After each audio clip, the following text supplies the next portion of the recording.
Bienvenue dans le Financier, votre rendez-vous économique sur Africa 24. Voici les titres que nous développerons dans cette édition. L'agriculture, véritable facteur de développement économique. Fort de ce constat, nous verrons que la Côte d'Ivoire ambitionne de devenir le grenier à riz de l'Afrique de l'Ouest.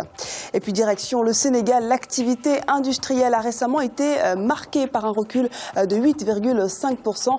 Un chiffre qui remet sur la table la problématique de la transformation économique du continent. Nous y reviendrons dans ce journal. Et puis nous terminerons bien évidemment par un point sur les marchés boursiers du continent.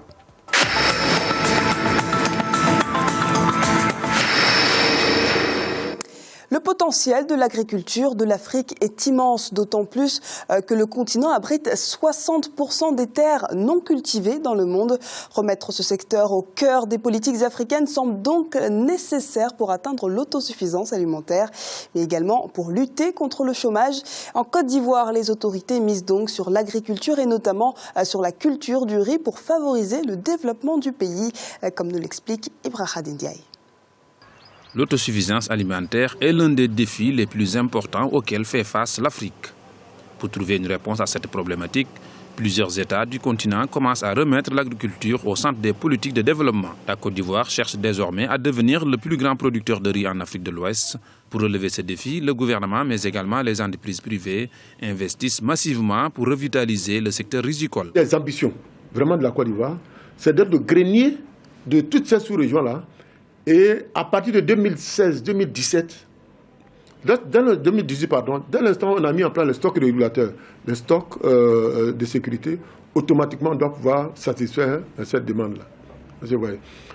Du fait même de la position de la Côte d'Ivoire, lui et moi, dans un certain nombre de... Les gens, la sous-région compte sur nous et nous on a la capacité de le faire. Une fois depuis près de 30 ans, on a diminué les importations Côte d'Ivoire sur l'année suivante, l'année précédente, d'environ 35%.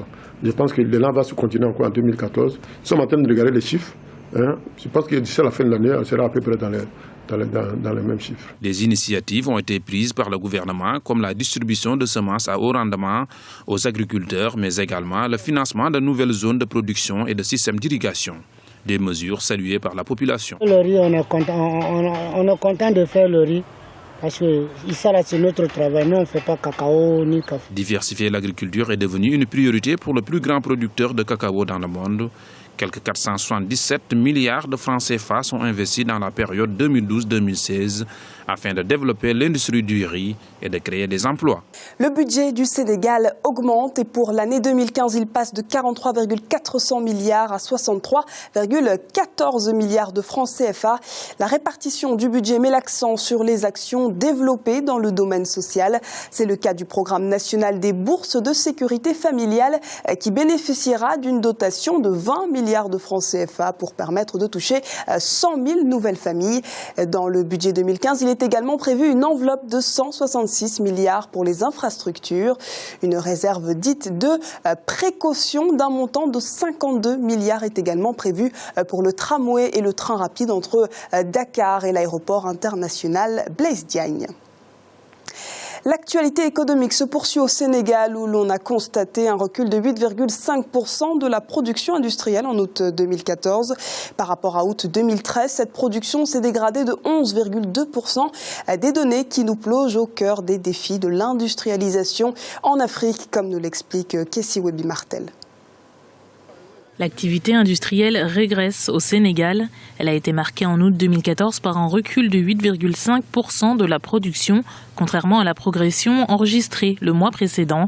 L'Agence nationale de la statistique et de la démographie nous en explique les raisons. Cette évolution a lieu sous l'effet essentiellement des contre-performances des industries de la mécanique avec moins 30,5%, des matériaux de construction moins 18,1%, chimique moins 7,3%, de l'énergie moins 4,6%, de l'alimentaire, moins 4,3%, et des industries extractives, moins 2,1%. Le cas du Sénégal n'est pas isolé. La transformation structurelle reste à la traîne dans de nombreux pays africains. Malgré son milliard d'habitants, soit 15% de la population mondiale, l'Afrique reste totalement marginalisée en matière d'industrie.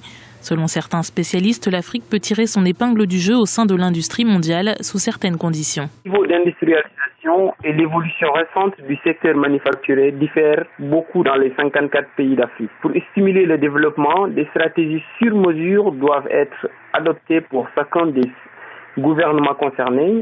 Cela passe notamment par le soutien aux chefs d'entreprise, l'aide de l'État étant nécessaire pour orienter leur investissement dans des secteurs jugés primordiaux pour la croissance économique à long terme et la création d'emplois. La problématique de la transformation économique et de l'industrialisation reste au cœur des préoccupations de l'Afrique.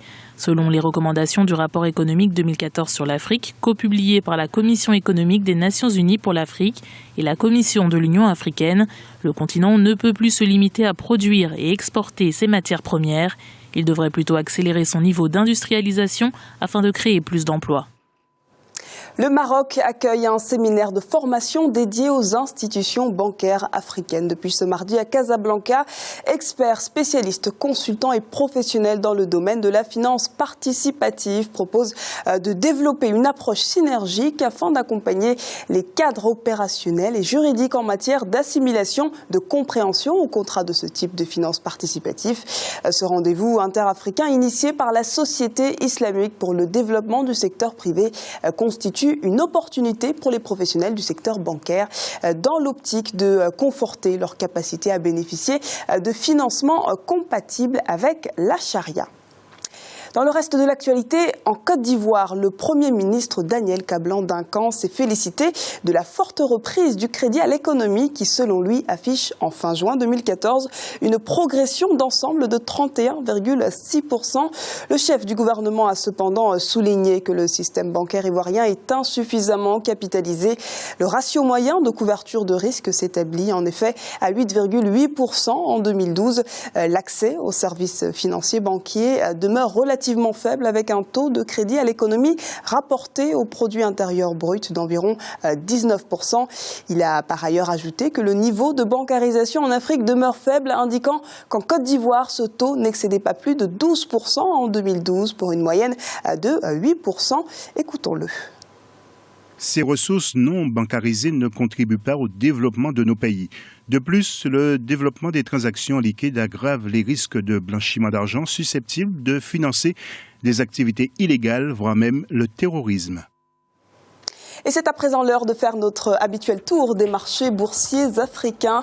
Et en Afrique australe et dans l'océan Indien, baisse de 0,64% pour l'indice sud-africain, plus 0,46% pour la bourse de Nairobi, moins 0,15% pour l'île Maurice. Et pour les marchés boursiers du Botswana, l'indice augmente de 0,05%.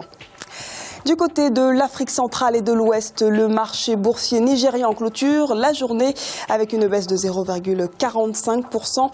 La BRVM d'Abidjan perd 0,39% et la bourse du Ghana, quant à elle, augmente de 0,30%. Enfin, en Afrique du Nord, l'indice tunisien est en hausse de 0,12%, mais celui de l'Égypte chute de 0,17%. Et enfin, la bourse marocaine terminait la journée avec une baisse de 0,44%. Et c'est la fin de ce Financia. Merci pour votre fidélité. Restez sur Africa 24. L'actualité continue sur notre chaîne.